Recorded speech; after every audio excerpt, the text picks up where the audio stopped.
Greetings, members, one and all of the Salivation Nation. Next week could decide gold and silver's direction. Let's explore.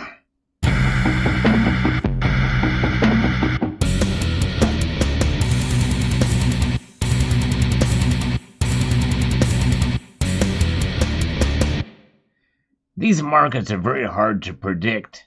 And what we think may or may not have an effect on the markets does or does not happen. Everything's wide open, really. But there's some very important things that have been occurring that have triggered gold and silver's move one way or the other. For instance, today it is late Friday and the prices are down across the board for all metals, including rhodium. These metals will continue to intrigue us in terms of what happens with the price movement, the price action that occurs. But one thing is for sure, we will not be deterred in what we do. The fundamentals for gold and silver are very strong. But we're going to look at an article here today from Kitco, from Anna Golubova, that talks about what is going to be happening next week that could decide gold's and silver's price direction through the summer. But I'm taking it a step further into its direction, maybe even for the rest of the year. Whether it'll be a sell-off or a rally. Sell-off to go as low as $1,600 or to go as high as $1,920. For those of us who pay attention to these things, and for those of us who understand the fundamentals of gold and silver, well, and unless there's an emergency where we need to sell, we are in accumulation mode. So we would like to see the former rather than the latter.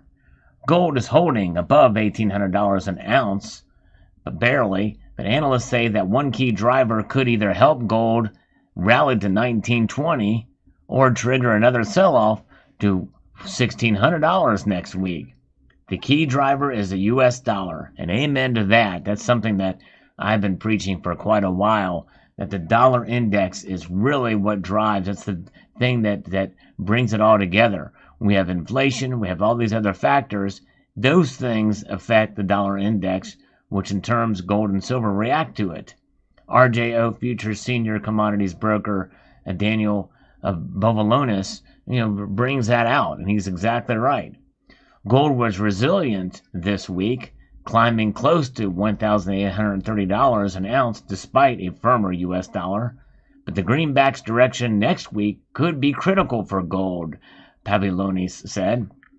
A dollar retreat could invigorate the gold market and help it resume the rally to $1,920, while additional gains in the U.S. dollar could trigger a sell-off to $1,600, he noted.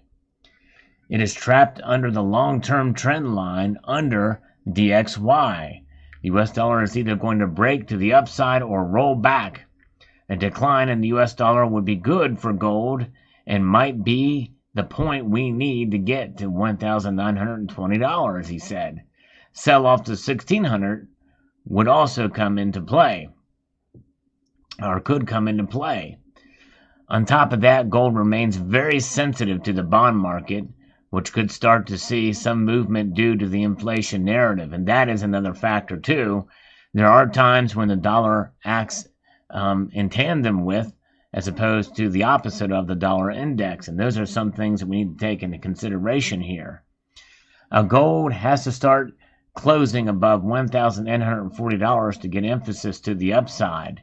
If the U.S. macro data continues to stay strong, interest rates will start to move, which has a reverse correlation to the precious metal markets. If that happens, gold could be under pressure, Pavlonis added. Pavlonis is biased to the upside, however, expecting gold to move higher towards the end of July.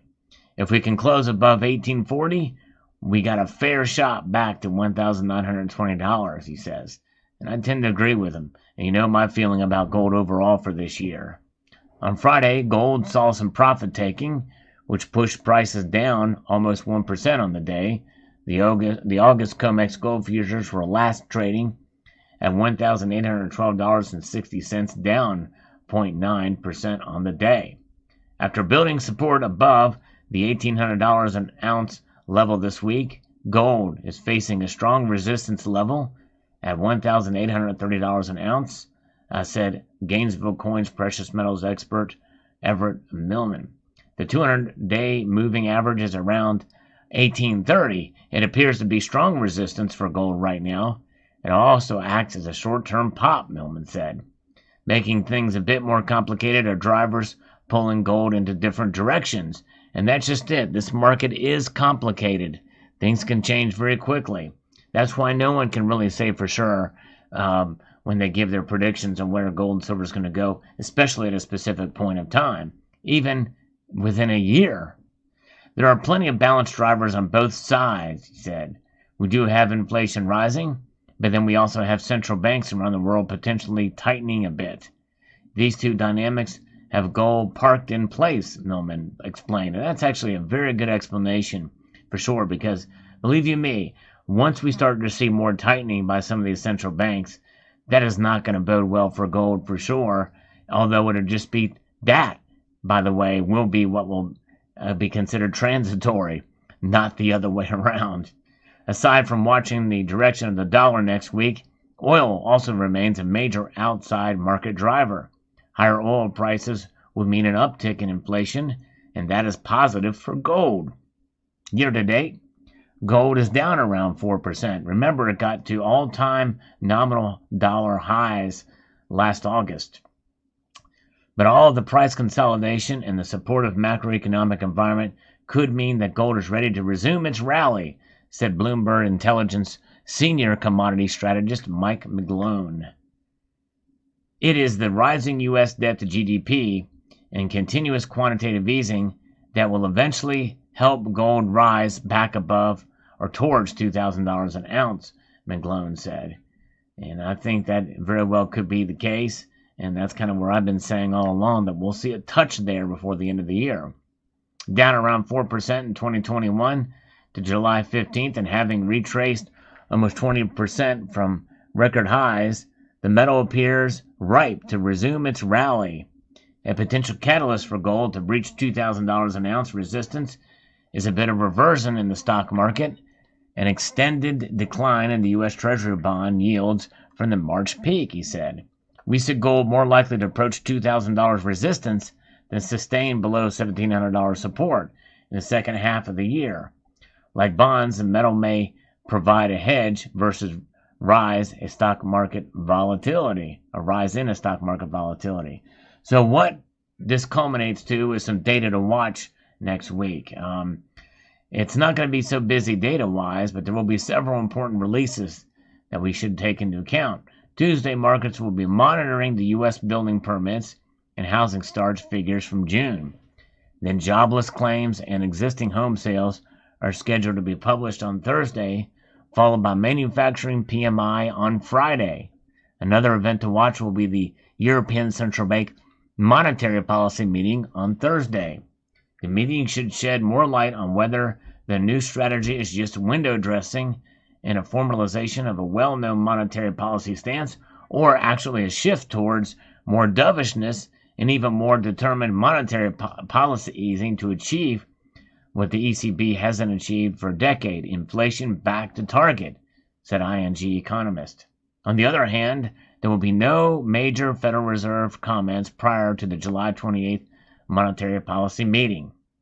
We are now entering the Fed's quiet period, where senior officials avoid talking about the monetary policy outlook.